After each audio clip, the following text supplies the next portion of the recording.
Ma'am ఇది నిజమేనా?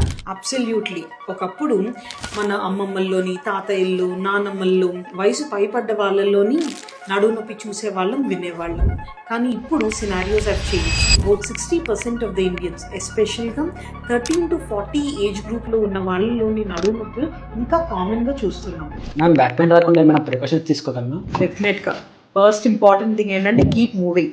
కూర్చున్న ప్రతి 20 నిమిషాలకి ఒక 1-2 minutes బ్రేక్ తీసుకొని లేచి నడిచి మళ్ళీ వచ్చి కూర్చోవటం వల్ల డిస్క్ మీద బోన్కి మధ్య ఉన్న డిస్క్ మీద ప్రెషర్ తగ్గుతుంది. Muscle strengthening exercises.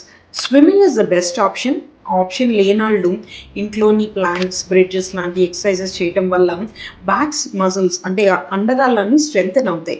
BP, sugar, thyroid లాంటి దీర్ఘకాలిక సమస్యలు ఉన్న వాళ్ళు అవి అడిక్వేట్ మెడికేషన్స్ వాడుతూ కంట్రోల్లో ఉంచుకోవటం, good hydration, good fruits and vegetables తినటం వల్ల డిస్క్ ఉన్న బ్లడ్ సప్లై ఇంక్రీజ్ అవుతూ ఉంటుంది. And most importantly listen to whispers. Body మంచిది. ఏదైనా లోపల డ్యామేజ్ అవుతున్నప్పుడు మన శరీరం ఎప్పుడు మనకి ఇండికేషన్స్ ఇస్తూ ఉంటుంది.